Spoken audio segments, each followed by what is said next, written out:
No. You come in with an attitude. We can't have that. I'll give you an attitude. You know what I had for at 10 o'clock this morning? Did you have Grumpy-O's?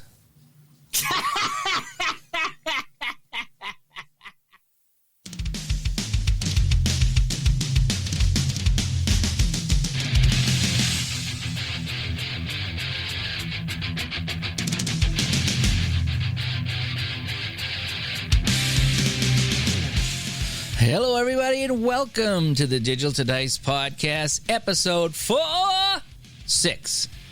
You like how I segued that in? I like that. That was great. I'm Dave.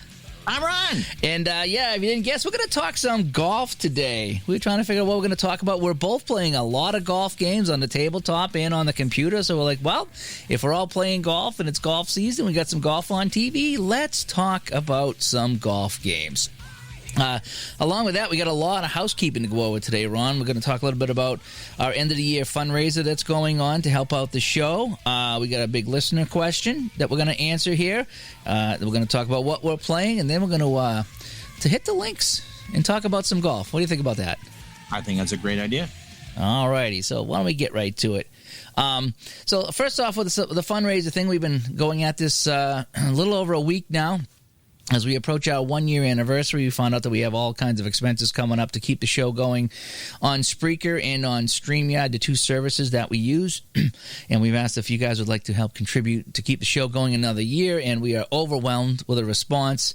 You guys have really come through. It's looking real good. We're going to be doing at least another year of the show, thanks to everybody that's been kicking in some money here. And again, some people donate a little bit, some people donate a lot. It's whatever you feel like. You don't have to donate anything if you don't want, but there's a couple ways if you'd like to contribute to the show to help us offset the costs of just the things that we use to do the show. There are a couple ways to do that.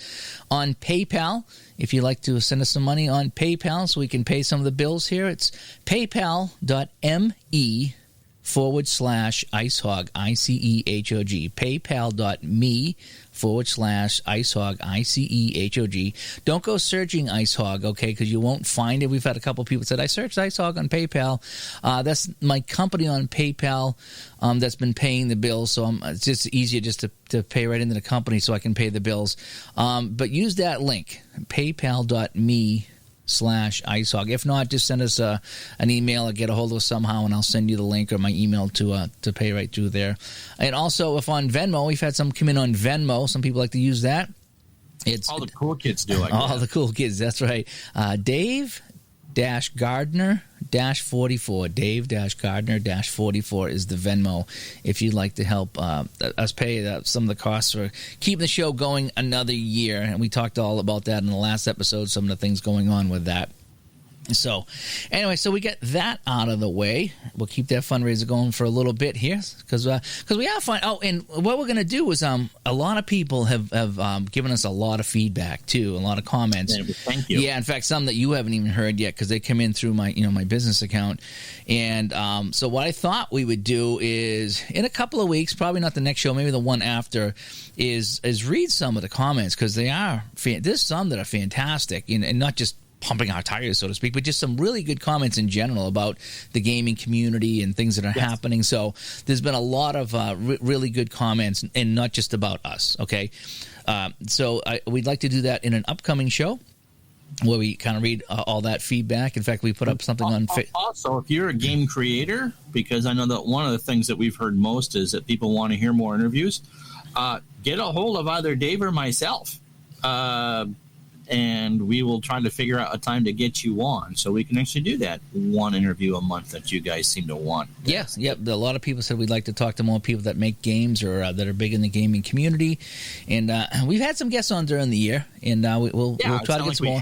A lot of times it's just we got people that want to do it, and then something happened. We had some pretty big names actually lined up, and one of them took a new job, so that killed that.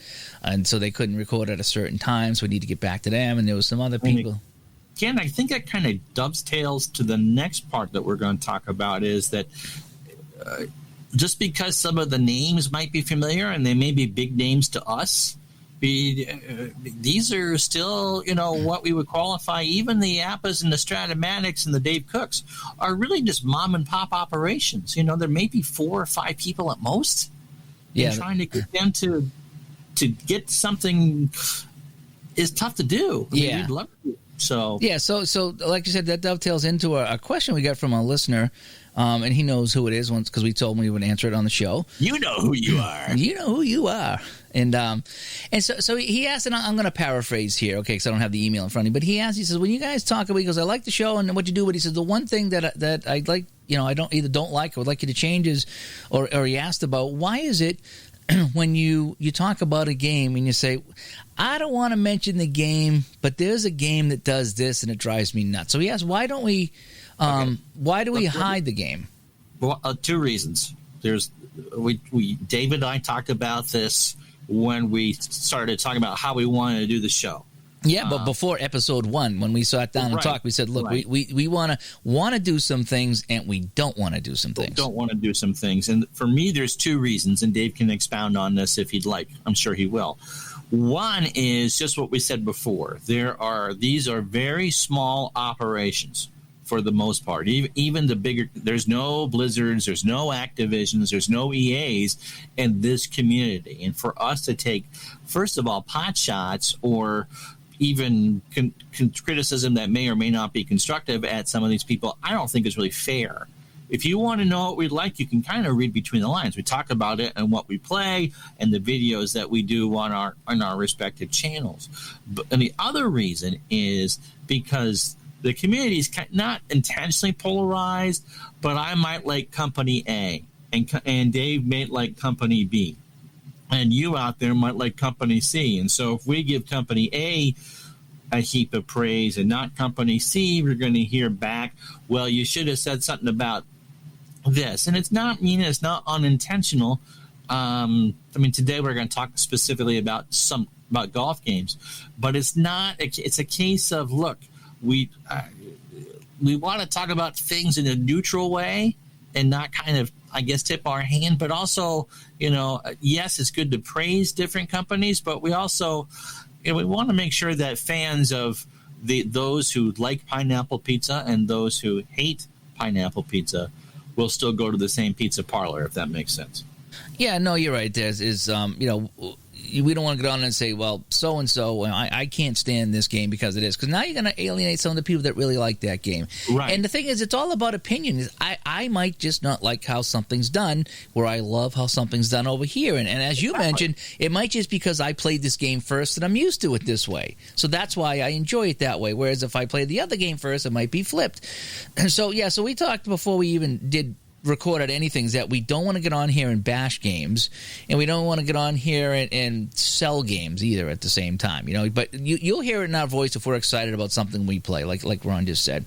So the idea was, and it's a smaller company, so we don't feel it's right that if we get one guy that's making a game and it's like, oh man, this game sucks because blah, blah, what sense is that? So we don't want to be a negative show. There's enough negative shows out there that complain about games and video. I used to do a video game show for 10 years. I'm still loosely affiliated with the Game Hounds. I just haven't been on in a while. But, we would complain about the games all the time. But you're talking about multi-million-dollar companies, that put out a $60 game. And we're like, this game sucks because it crashed in the menu, or this guy got stuck in a wall, or, or this football player did a stupid thing. And so you complain about it, okay? But it's like I say, it's EA, it's Activision, it's Sony, it's Microsoft. These are huge companies, and we feel as though if we can complain about that stuff. Smaller companies, one-man shows. You don't think it's right. I don't think it's right. So it's just better if we don't say anything at that point. Right, and we also want to have people on to talk about their games. Yeah, and just because we have someone on doesn't mean that we love the game. Or it doesn't mean that we hate the game. Yeah. But, we just want to present stuff to you for you to make up your own mind about how you feel about it. Yeah, and so as far as the other thing he mentioned was well, if there's something that's really wrong in a game, you might help us from spending money on said game and wasting our time and our money. Well, a lot of these games, like I say, they're $5, $10, $15, $20. Some of these games. Any range from cheeseburger at McDonald's to a pizza and a 6-pack of beer. Yeah, so we're not talking. I mean, very few are going to be up there with the $60, $70 video game price, which is a lot of money to do.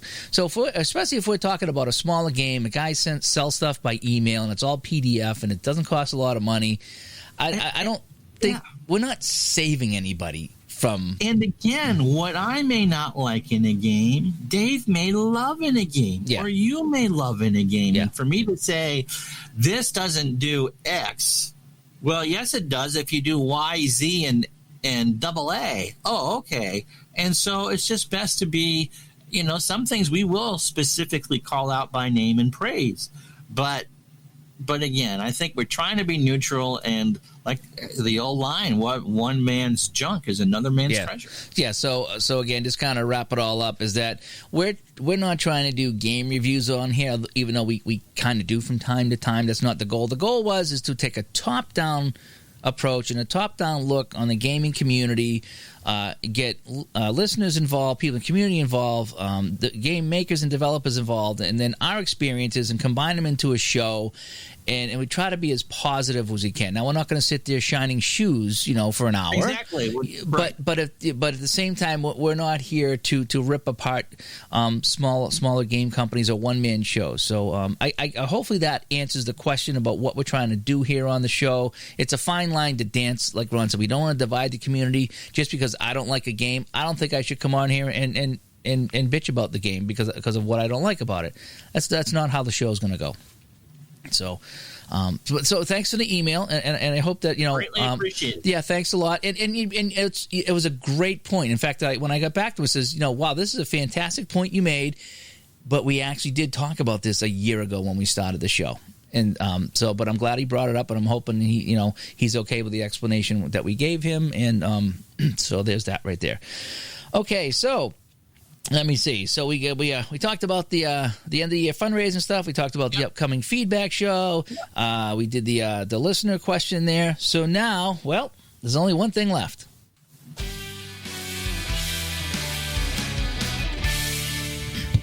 Wow, my ears. Aunt Becky, that's not how you use a putter. Well, that's a downhill lie right there.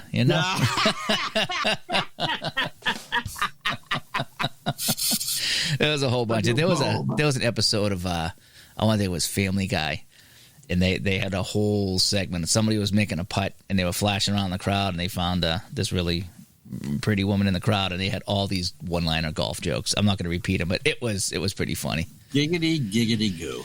It was. So, all right, I'll kick off this week to what we're playing. I'll save some of the golf stuff for the golf segment of the show, but yeah, I have played a lot more of History Maker Golf from Play.com. In fact, I set up my own tournaments. The Kaiju Cup in Japan is one of them I did, and I decided that I was going to play a couple of different versions of that with different. So I have the all-time greats that played, and I have the best of the 2000s, and I think I get 1994. So I think I'll play the Kaiju Cup with all of them. Excuse me. See how it plays out. See who my winners are, and then maybe have like a best of Kaiju Cup with the top 6 from each, and have 18 golfers go out or something like. I don't know how I'll do it. The top 12, maybe the top 12. Maybe I'll take the top 4 from each of the rounds and have the best of the Kaiju Cup. So I did Kaiju Cup 1, Kaiju Cup 2. Kaiju Cup 2 I finished the other night. Holy smokes, Ron! It was was it Tom Weiskopf? I think it was the leader. And he was just parring and bogeying. He just bought his way out of the tournament. And then Greg Norman was hanging around, 2 strokes back, 3 strokes back, just hanging around. Tom Watson, 5 birdies in the back 9, shot in the first place. Craig Stadler was fighting for the lead. He's kind of hanging around. And so Stadler, Norman, and Watson were all rotating in and out of the league, and nobody could hit a putt. And in fact, it was Watson, his shot at 18 was a rare shot. I rolled like all 4 the dice were the same, so I went to the rare. You're saying this was History Maker Golf, History Maker Golf, yeah. The rare shot on 18, and he was in the third group, I think. He wasn't even in the top group because he had birdied 5 times, so he made up 5 shots. So he was ready to take the lead on 18, but his shot on the rare chart went into the crowd, struck a fan, and he was so distraught, he bogeyed 18, right? Norman is on 17, had a chance to birdie it, and blew it. And then Stadler was leading because the other two had failed to put in their putts. So he's leading the last shot of the tournament. He had a difficult putt for birdie, which means you need to roll a 1 on a 1 to 6. And he missed it, and he parred.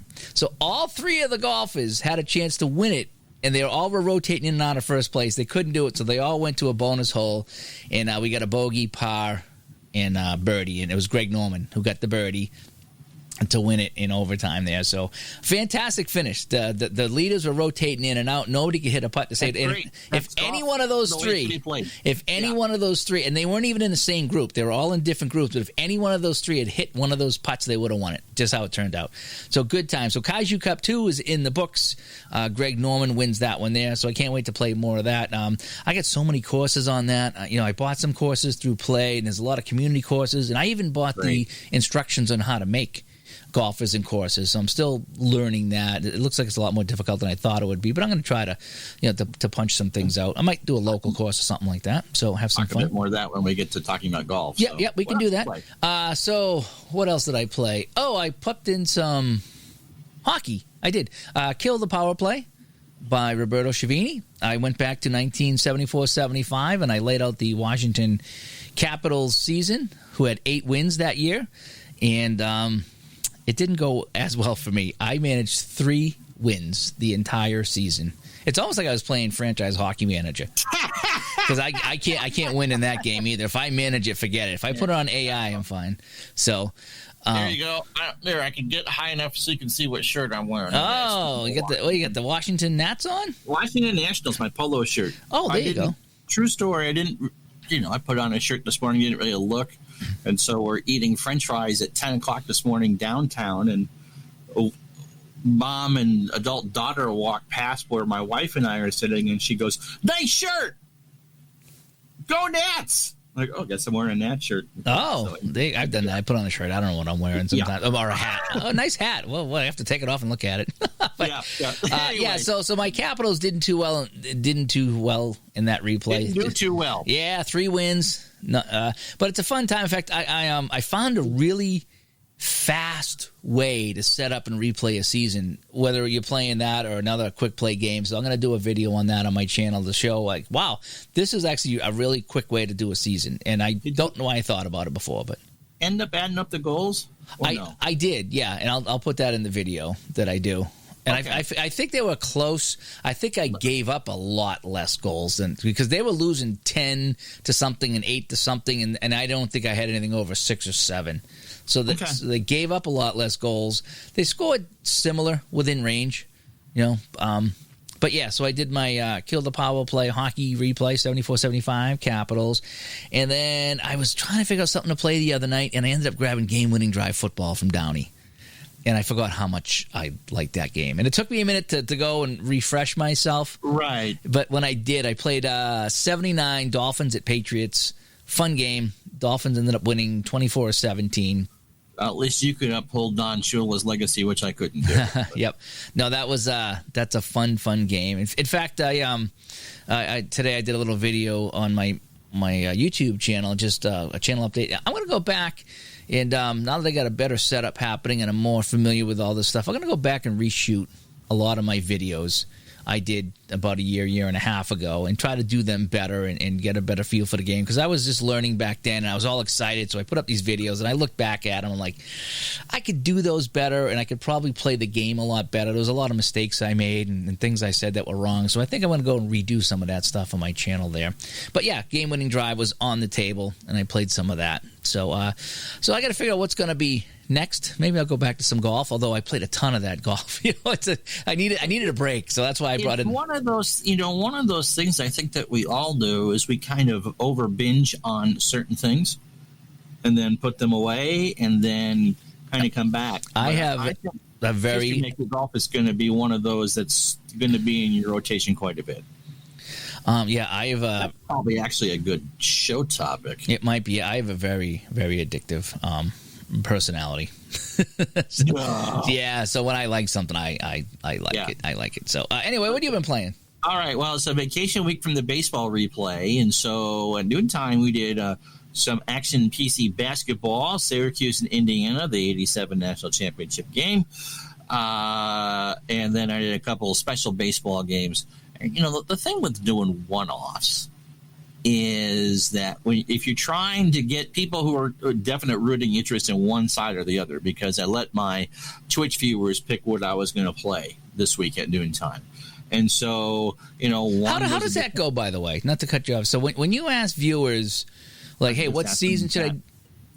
Yeah, but I mean, what do you get a lot of feedback? I mean, because I know you did that with the baseball one time. Like, what year should I do? How does that work? Does that end up turning into a hassle or a problem, or does that always go? No, I mean, when I picked the '82 season, when I did the virtual unboxing of the game that year, that winter, that December, I just asked for give me nominate a season for me. And I took 5 that I showed some interest in. I mean, if there's some seasons like, no, I'm the one that's playing this. I've got to kind of like it. So I took 5 for that. I took 5 that okay, you guys are the ones that are watching this stuff. I should at least give you something that you want to watch. And I set up a poll, and people voted.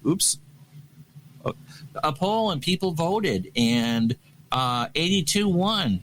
On the last day, I had started to prep for, I think, 87 or 8, because I think they left the poll open for a week. And so I had started to prep for another season. And 82 won like 37 people voted, which for 2 years ago on my channel was a ton. Yeah. For the football, I've kind of limited that because football's not my favorite sport. But for something like this, I have regulars. Every channel that streams live, whether it's on YouTube or Twitch, has regulars. And so I turn to my regulars and say, well, I'm not doing my normal stuff this week. What do you want me to play? You pick something for me to play. Normally that would cost you $10, but this week it was free. And what do you want me to play? And so I had Game 7 of the 75 series, Game 1 of the 63 series, and the Syracuse Indiana game. Someone was looking at whether they wanted to buy the action PC basketball game or not, and that was just easy to do. So it's hard in a one-off to come close to what people perceive should happen in a game. I mean, Sandy Koufax in the real 63 game struck out 15 and shut down the Yankees. Sandy Koufax didn't pitch terribly against the Yankees in my game, but he didn't win either. In the 75 game, which you came into late, Bill Lee, of all people, Bill Lee threw a 2-hitter over the 75 Reds. And, I'm always a sucker for stories. And so if you go with the premise that Carlton Fisk hits the home run in Game 6 in the 12th inning to win it, Fisk hits a 2-run shot in the third to put the Red Sox up 3-0, and Bill Lee holds them the rest of the way, that's plausible. The momentum from Game 6 carries over into Game 7, and the Red Sox won it. I think I tried that. I don't know what game I played that I apologize to Indiana fans for the thrashing that they took at the hand of Syracuse. I forget what game I played. It was one of the baseball games, and I tried that in, I think I had Bill Lee, and he got rocked. When I was putting that lineup together, because sometimes, when I'm doing the regular daily baseball stuff, the computer takes care of all that. I don't need to worry about lineups. The computer's telling the story. We just kind of go from virtual ballpark to virtual ballpark and do the game. But this, you got to put in, because it's a postseason game, the right lineup. And I'm looking to see who Don Gullett started for the Reds, a lefty. And Bill Lee started a lefty for the Red Sox. And Fenway was certainly, oh, my God. Anyway, and so the top 3 hitters, because Jim Rice was hurt. He didn't play in that playoff and World Series. It's Bernie Carbo, Denny Doyle, and Carl Yastrzemski. And so the first three Red Sox hitters in Game 7 against Don Gullett, an excellent lefty, were lefty, lefty, lefty. And it's 10 minutes before airtime when I'm going, the Red Sox are going to get slaughtered. Nope. Tain't happening, McGee. So did that, and as I'm prepping for, if you watch my channel, I'm slowly starting to prep and do practice stuff for all the Olympic sports from those summer games of 64 in Tokyo. And now I think this is going to be like a 45, 50 video project. And so Friday afternoon, I pull out gymnastics. Now, if you'd ever asked me, what's the one game that you would think you would never buy? Gymnastics and figure skating would probably be up on the list. Oh, gymnastics would probably be at the top of my list of things. Yeah, it's like it's a judgment sport. There's nothing visual about it. And so I pulled it out because, hey, you can't do an Olympics, even though I can't call it the Olympics, without doing that sport, okay? It's a big, and Japan did really well in 64, especially with the men. So I did Nadia Comaneci's 76, the individual events. And Nadia never got a 10. I learned a lot. It was fun. But as far as it's gymnastics on radio, and it's like, oh gosh, I'm going to have to sit here and do all this prep work so I actually kind of know what I'm talking about. The only thing, I watched some of that, and the only thing worse than that I think I've ever seen is, or heard or whatever, is when someone does a podcast from a restaurant. And you just hear the restaurant ambiance, and they're eating, and you can hear the forks clanking off the dish and the glasses clanking. It is so annoying. It's the only time I think I've ever turned off a podcast was when two guys were getting together in a restaurant, and they were trying to eat and talk, and it was so difficult. But I think I'd rather listen to the gymnastics. That was tough. And it's nothing that you did, and it's not against the game, and it's nothing against gymnastics. It was just a weird combination that didn't work. Goes to show the depth of what's out there for gaming. Yeah, I tuned in. I was like, oh boy, Ron, this is one I can't. I gotta go. And I looked at the average time that people watch because I expected that one to be short. People would, and I figured, okay, that's the one that people flip in for 3 and 4 minutes and go, nice try, don't do that again. It was over 10 minutes as of this morning. Yeah. I think we had talked the other night after you did things that don't tell me don't say what you're going to do, because a couple of those I'm going to do. Yeah, but there's some things that we talked about this. You might have to actually approach this very differently than some of the other ways you've played games, or at least done the videos. And I think you had good ideas, and I had good ideas about how it would make it a better video to watch, and it might not be how you would play the game, but and we've both done that at times. It's like, if I was playing by myself, I would not do it this way, but if I'm going to record it and show it, then I got to do it a different way. And let's be honest, these games aren't designed to be streamed. They're not designed to be watched. they, if you want to sit there with your buddy and have a couple beers, it's gymnastics and figure skating, more power to you. But as far as, I'm sure when Roberto designed that game, he was not thinking, I can't wait to watch this on YouTube. No, you're probably Love you, right. Roberto. There's but yeah, so the prep work continues for that Racewalking. Is a game I picked up this week too. Oh boy, so, yeah, I've actually seen highlights of that. Boy, that's another thing. That is, if you've never seen Racewalking before, and I've got to do it at least for the men in Tokyo, because they did a 30 and a 50 kilometer race walk. 1 foot can't leave the ground, and so it's a case of you always have to have a foot on the ground. And so, don't they have like judges that follow them, like right next to them, looking at their feet, and they check off penalties? When you run through the city, you do that whole race on the track, and so yes, it is. It's tough. I remember watching it in '84 in Los Angeles. I think I watched like a minute and a half. And I was like, I can't. That's about all you could do with that. Yeah. No. Anyway, so that's pretty much what I did a video, and and starting some prep work. And I think the target date to start producing videos for that is going to be August 1st. And instead of doing it over a 10 or 12 week period, I think this is going to be it'll take a year. I think we'll probably take it to whenever hopefully the real Olympics start next year in Tokyo. It's just so much. And you want to, because these are sports that are not traditional sports sims, you want to make sure you do them right. Yeah. You don't want any, if you might think the sport is silly, I might think the sport is silly, and I'm not going to mention what sport I think may or may not be silly. I don't think gymnastics is silly. It's just kind of weird to play it out that way. Yeah. But from watching Olympic videos over the last 2 or 3 weeks, these people train all their lives for this shot to play the things that are maybe not household names, not track and field, not gymnastics, the shooters, the archers, the judos, the wrestlers.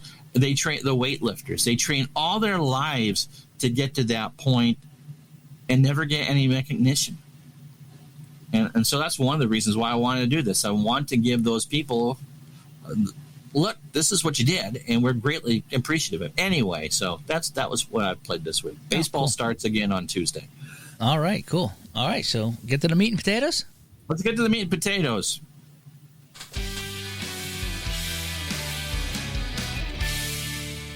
Right. All right, so it is summertime here. A lot of times that I enjoy watching golf and NASCAR in the summer. I just like kicking back on the weekends and, if I'm done with work, whatever, and do that. But yeah, we've been both. I just how it worked out. We've been playing a lot of golf, and so we said, let's do a golf show. And I know that we both were playing the Action PC golf a little while ago, and now you went to some ASG, and I played some Pga golf, History Maker golf.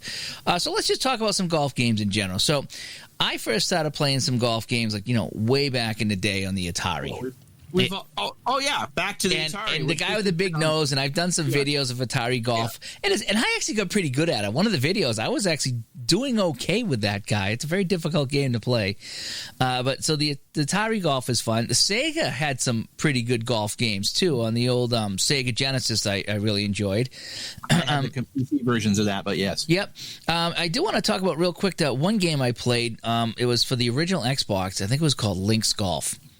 And that's for the PC. Yeah, and what I enjoyed about Lynx Golf, and this is the game that you saw the golfer and swing and the whole bit, I ended up playing online, and I don't know what year this was, if it was 03 or 04 or something, or 05, something like that, whenever I played this. And there was a good group of people that played this game online, and we would all play. And there was one night, and I remember it was Thanksgiving Eve. It was a Wednesday night, and I've probably told this story before, where I ended up going and just joining someone randomly online. It turned out it was this dude from Ohio, and he was just playing. I was playing, and we ended up playing a few rounds together, and we just kept playing and playing and playing. And and my wife was upstairs, kind of putting the potatoes together or whatever it was for Thanksgiving. His wife was in there cooking vegetables, and we were just sitting on the couch, and the wife was like, "Yeah, I'm all set. Just go play your game." It's kind of how it was. And we played, and we ended up playing till well after 1 o'clock my time. Wow! On that night, and it was one of the most the best experience I've had playing with somebody online, because you hear the horror stories, and I never played with him again, and I never got his name or anything like that. But he just told me he was from Ohio, and we were just two guys just playing golf all night, and it was. I've never heard that story. That's great. Yeah, it was Lynx Golf on the original Xbox, and we just chatted and played golf, and then I was like, oh man, I got to go. It's like after 1, I need to get to bed because we got Thanksgiving tomorrow. Whether I forget where we were having it or whatever, but so that was one of my favorite golf games and golf stories was playing online with that. And then, as you said, I went to the PC games where it was like the 3-click method. That was the big thing for the longest time. And then Lynx and Jack Nicklaus were the big ones. Yeah, yep. So I played a lot of PC games like that. And then, as we get into it, I get into the Action PC golf. Picked that up a couple of years ago, whenever it was, and started playing that. And then I started playing the tabletop golf games and some of the quick play stuff. And then obviously with the Play.com History Maker Golf is more of a long play. So I've run the gamut of some golf games. I think Pga Tour Golf was the first golf game I played back in 1990 for the PC, and it didn't have any big names, so it was a bunch of no, Freddie Couples. I take that back. He was probably the biggest name there. So it's pretty, one or two A-listers and a bunch of B or C listers, and you could compete in tournaments. And I remember going to like Babbage's and buying the course expansion pack. Ooh. So I had like 6 or 7 courses for that. And all 3-click games, Jack Nicklaus, which had the course editors. You could try to design your own courses and links and all that. And I knew about ASG or Pga Golf because ASG Golf is an Pga Golf clone. But again, because cards and dice are something that I have a hard time with unless you can do it on a spreadsheet or what have you, anything that involved putting markers on charts and doing that was just going to be too bulky for me. And so ASG Golf came out on a computer, I want to say 7-8 years ago. And it was one of those things that I bought lock, stock, and barrel. I bought all the virtual player cards, and I think it came with a couple courses and like a $200 purchase. It was the most expensive gaming purchase I'd ever made. And the wife is going, "What are you doing? What are you doing?" I said, "I want this." And so it really kind of was a good introduction into simulated tournament golf where you couldn't go out there and shoot 456s in a row. It wasn't just the 3-click thing. And then I played Action PC Golf, and that's been revised a bunch over the years. And I think what Action PC does really well is gives you an accurate tournament experience. You're going to have 6 or 7 holes where you're going, I have no idea what I'm doing here. And then you're going to have 6 or 7 holes where I can't miss anything. And then you're going to be frustrated the last 6 holes because you're finding it just kind of simulates the whole experience. So let me stop you there. So what you just said is that's going to give you the experience, and then right before that you said you're not going to, this other game you were shooting 56s all the time, right? So like the Lynx type stuff. So and I think you make a good point of that because as someone who played some of those old Lynx games and PC games, the 3-click games, and even the Tiger Wood golfs on the Xbox and stuff like that. Deal, yeah. I mean, you're 15 under par routinely. You're just killing these courses. You're never in a rough. You're always in the fairway. Maybe you might pop in an occasional bunker. You're never in the water. It's just I was always play. I don't know if there was easy mode or not, but I would always be the best golfer, and I would never have a problem. And then when I come into Action PC Golf, I was like, wow, I am spraying the ball all over the place, and I'm playing good golfers, and I can't hit a fairway.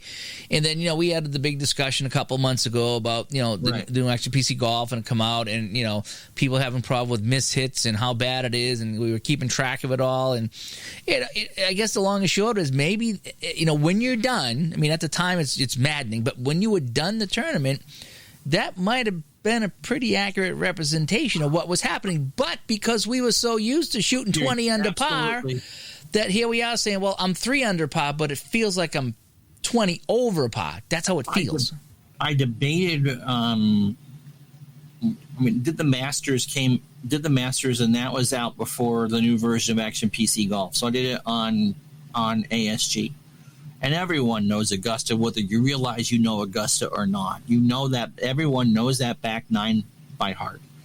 And so it was easy to do. And so I debated whether or not I would do, when I did the U.S. Open, where I would do it, which engine I would do. And I decided on ASG for 2 reasons. Because, A, after I'm done playing around a tournament in Action PC Golf, I'm mentally tired. It does take that much out. It doesn't take me forever to play. If I'm not streaming, it's 20, 25 minutes around. That's not horrible at all. But I'm mentally tired because because at some point you're going to get that mishit. And you're going to find yourself in a lie where, okay, I'm on that par 5. And I'm thinking, I can make a 3 here. And I flub the tee shot and going, okay, eagle's out the window. I think birdie's out the window. How the heck do I save par on this hole? And when I'm in the process of trying to broadcast an event as opposed to just playing it for myself, I can't be in the position where I get openly frustrated because I'm presenting it and playing it. And then, so I went with ASG, but nothing against ASG. It's just hard to get correct scores when when you have the best ever to play. And then we had the case at ASG where Jose Maria Olazabal was, I don't know what tournament he was playing, but it wasn't, even when he missed, he'd recover and wasn't getting the 5 or 6 footers for par that would test most people. He cozied up to 2 or 3 feet. Like, what the heck? Anyway, It was fun. It was fun. But again, it gave enough of the experience. Arnold Palmer on my Saturday round and David Duval on my Sunday round. They were both on charges, and they went to play what should have been an innocent little par 3. And on Saturday, Palmer walked off with a 7, and on Sunday, Duval walked off with a 6. And this is in ASG golf, and that's what tournament golf is all about. It's not just fling it at the things. And so to get back to your point, you're used to playing, a whole generation of people are used to playing easy stuff. And then no, these people struggle. Because we talked about that, and then the first live golf we saw was the Tom Brady show. Yeah. And then the first tournament weekend, Jordan Spieth is spraining all over Fort Worth. And it just takes a couple bad holes. And so, I think that's, it is the experience. And when you win, if your golfer wins that, it means more because you had to think your way around for 4 rounds. Yeah. You're sitting there at the middle of the second round going, I got to grind out 2 more birdies so I can comfortably make the cut. Yeah. And I think, but there's a difference. Like I say, when you're playing like I say, you could play one golfer, but you tended to play 3 at a time. I think you were playing and the way I did the streams was different from how I would play just for poops and grins. Okay. When you're doing a broadcast, you've got to show. Yes, I would do on the weekday coverage was took a threesome, showed off the threesome, so people could see it. Yeah. And then on the weekends, you play the leaders. Yep. Now, when I played the play games, the Kaiju Cup, my fictional cup that I played on a community course in Japan,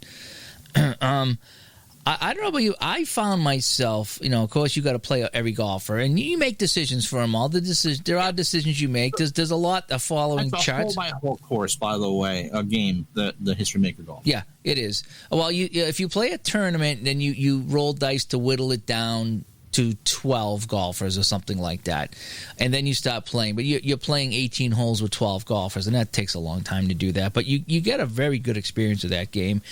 And I find that there's enough decisions in that game for every golfer. There's certain roles that you can take the par and walk away, or do you try to go for it and risk it? The same with some of your putts. Do you lay up and tap in, or do you go for it to try to get the bird? If you miss the bird, you got a 50-50 chance of missing the par. So do you lay up to take the sure par, or do you risk it? So there's a lot of decisions in that game that are really fun. And I found myself rooting for every golfer when I played. It's very hard to root against, isn't it? It is. So I'm playing, and it's like, okay, this guy's 3 back, and he gets a birdie, and he pumps his fist, and he's 2 behind. Woo, he's doing good. And then the leader comes up, and the leader's like fighting off everybody, and I'm rooting for him. And I really am looking at everybody thinking, what would I do in that situation? If I'm leading, do I lay up? If I'm trailing, it's like there was a guy that was 4 back with 3 holes left. He's like, he's going to make a move. He's got to go for it. Even if he triple bogeys, he's got to try to get a birdie here.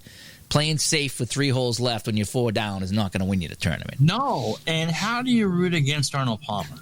Yeah, I'm playing the all-time greats. How do you root against Arnold Palmer? Yeah, no, you can't root against anybody. I got, Greg Norman was there, Craig Stadler was in the loop, Tom Kite, all these guys, the greatest of the greatest. Some guys I never heard of.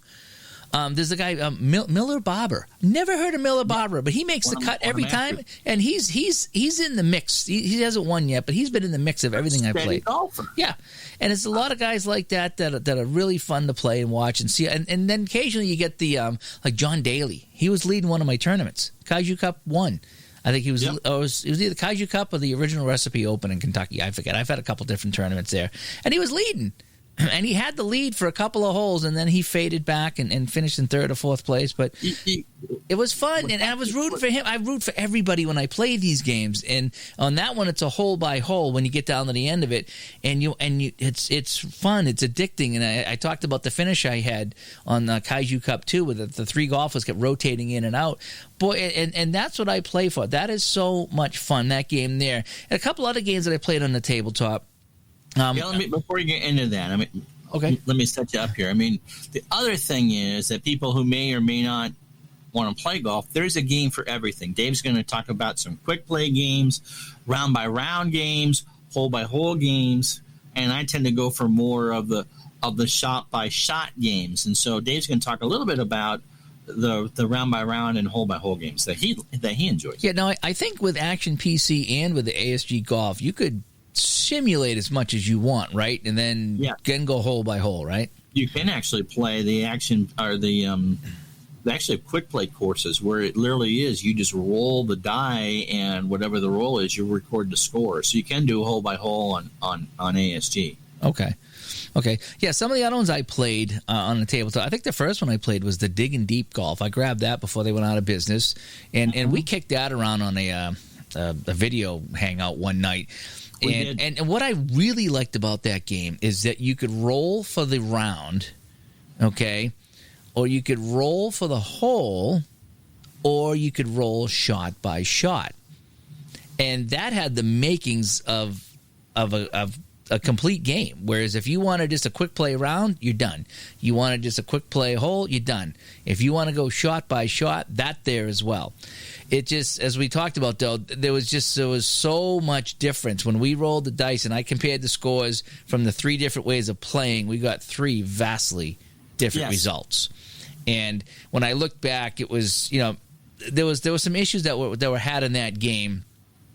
They weren't game breakers necessarily, but boy, I was like up all night trying to figure out how could I fix this, because there was a couple things that that I thought I was like, I think if I read the directions correctly, if you kept rolling like a double six or something like that, you'd never get on the green. You'd never get on the green, and so you have to come up with a way to say, look, if you've missed the green twice, then you're gonna get on the green on this shot and putt out. It's just there's no way around it, But that was a fun game to play because I played like a couple of rounds, and then I went hole by hole, and then I took some golfers and went shot by shot, and I loved the variety of that.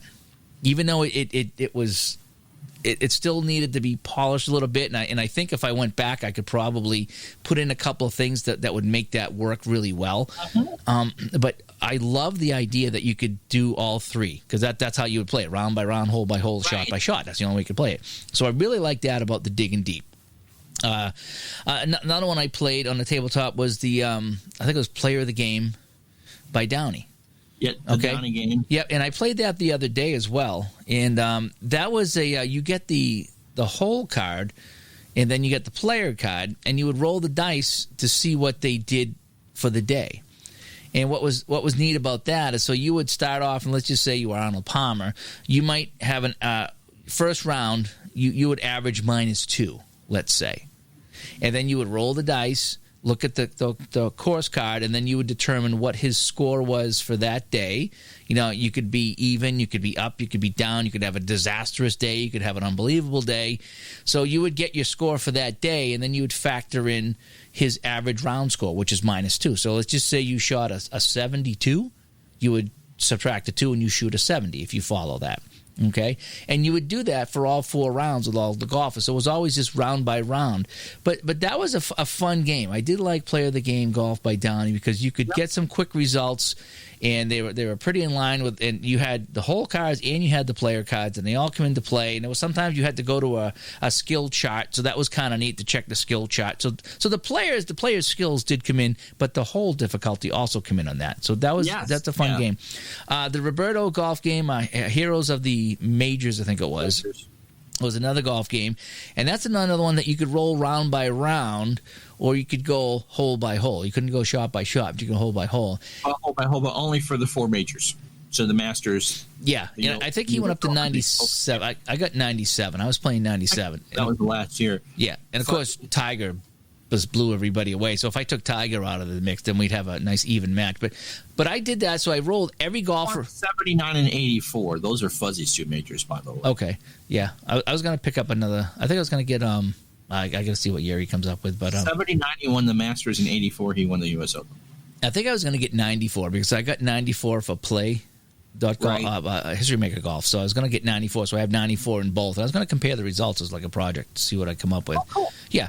But with his game, so I don't know how many golfers there were, 60 golfers, and I rolled them all for 2 rounds, and then I cut, and then I rolled third round and I cut, and I think I took the top 8 golfers and I went hole by hole with with the Roberto Schiavini Heroes of the Majors golf game. And boy, I tell you, that was a fun ride. I mean, Tiger Woods was destroying everybody. The other golfers were close, and one guy got a hole in one because it was a par 3 and I rolled eagle, so that's a hole in one. And another guy had a disastrous hole where I tacked on 7 over par, and that gave him an 11.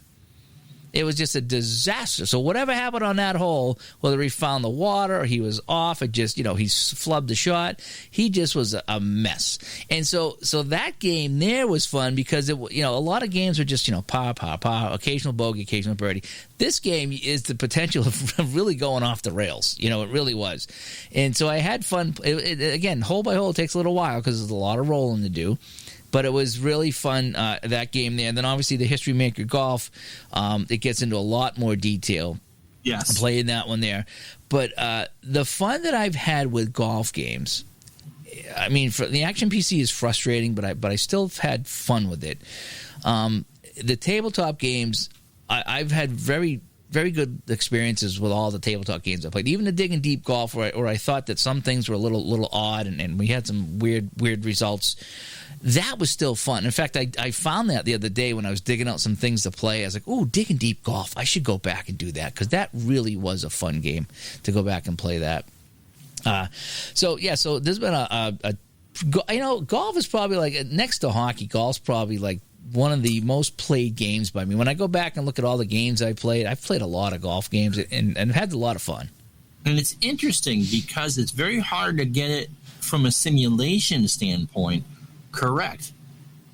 I mean, if you get someone who actually won the Tostitos Fiesta Open in Phoenix to win the year that you were playing it, that's pretty remarkable because the course makes a difference and players make a difference.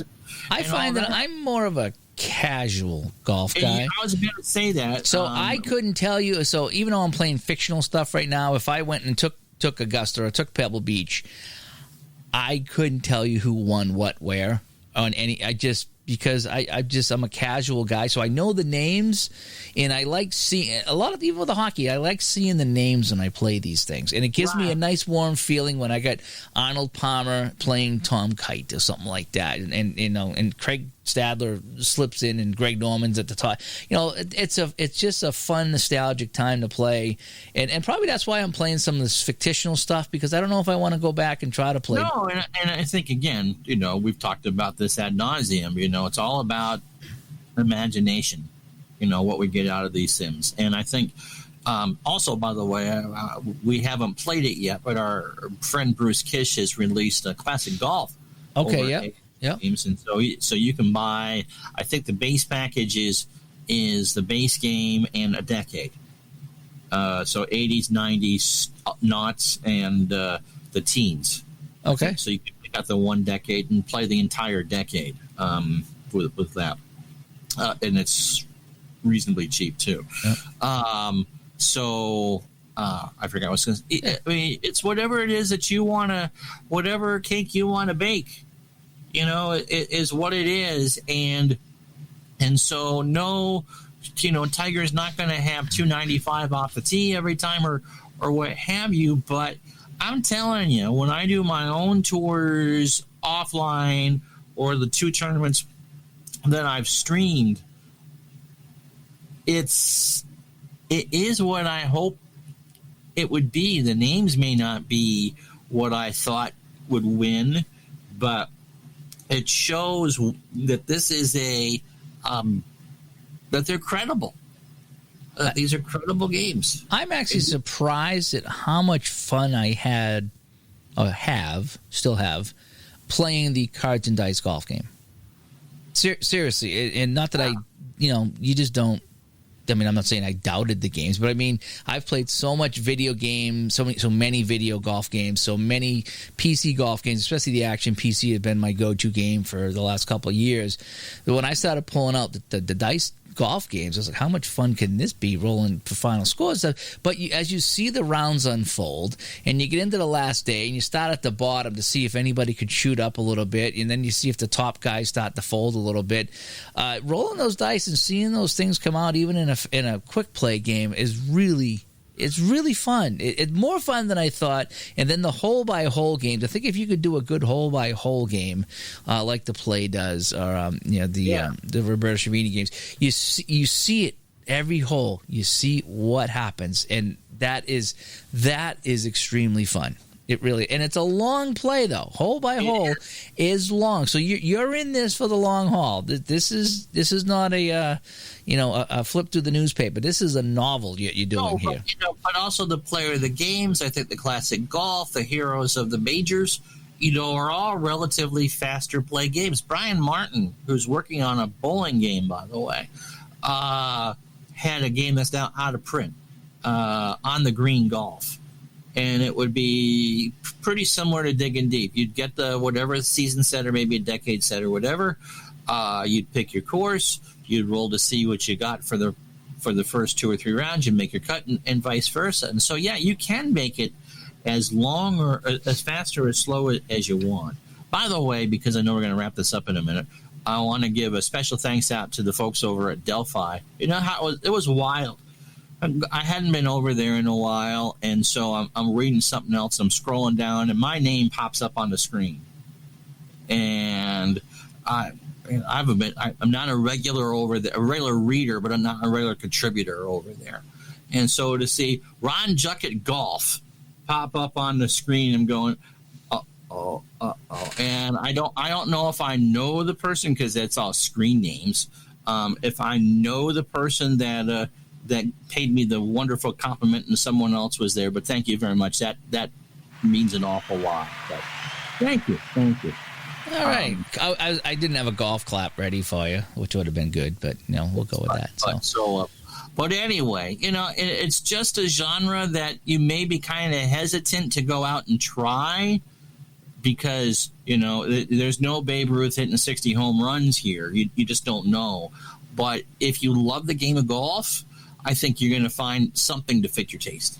Yeah, and keep in mind that especially with Action PC Golf and ASG Golf, the computer games, you're not going to go 35 under par like you would with some of the older games. They're not designed for that. And so you're going to run into trouble quite a bit. But, even with the dice game, with the History Maker Golf, I find myself, I'm always in a sand trap. And I joked about that in one of my videos, how I'm always in a sand trap. But I recover and I get par. Occasionally I'll pick up a bird on something with that. So it's not like if you're in the sand that you're done by any means. But it's funny how I don't hit a ton of fairways like I thought I would. So a lot of these games are really designed to be accurate in golf ways, and so we're not going to be fairway green birdie every single hole. It's just not going to be that way. Excuse me, but there's a lot of fun that can be had with golf games, whether you're on the computer or on the tabletop, and some of the ones we talked about today. And there's probably more too. I should probably go investigate more, because I have so many hockey games. There's probably a ton of golf games out there I should go hunt down. My whole games out there. Yeah, I need to go find some, because I do enjoy the hole by hole games. I really do. It's fun seeing things pan out, especially when you can get the hole in one, but you can also get an 11. That's what fun, because the guy that got the hole in one ended up shooting an 8 down the line, and that just kicked him out of the tournament. You may want to. Can you do that again? You may want to grab a course from ASG and a decade set and play it out as cards and dice, because you can set that up. It doesn't need to be a tournament, so you take whoever you want. I think most of the decade sets come with 72 cards at least. And so you take out there, you take a course, and you can just play a foursome. It doesn't need to be a tournament. That's kind of, and see what you think of that. Try to build through around. It's ID Jester friend of the channel, has it. And I think Augusta. I mean, if you took a course that you liked, like an Augusta or a Sawgrass or whatever, and your favorite golfer, a Fuzzy's in one of those sets, just kind of curious to see if what you would think after doing that. Now, that's not a quick play. Although they have a quick play version. I don't have no idea how long it would actually take to play a round of golf doing it that way. But just kind of curious to see, because that's one that you can just kind of stop at any point, finish a hole, put it away, bring it back out. So you wouldn't necessarily need to sit there at noontime, play the first hole, and finish up your round at 7. You can start and stop that whenever you want. I might check that out. So I might have to go on the prowl and look for some more of these golf games. Like I said, whether it's the quick play games or the medium play games, or even the long games, because they are fun. And that's why we want to do a show on the golf games there, because I've played a lot on the computer, played a lot on the tabletop, and there's just so much fun to be had with some of these games. There really, really is. And so anyway, so that'll wrap up show 46. 6, if you want to call it that. So let's get the music going and wrap it up, shall we? You may want to do that, yes.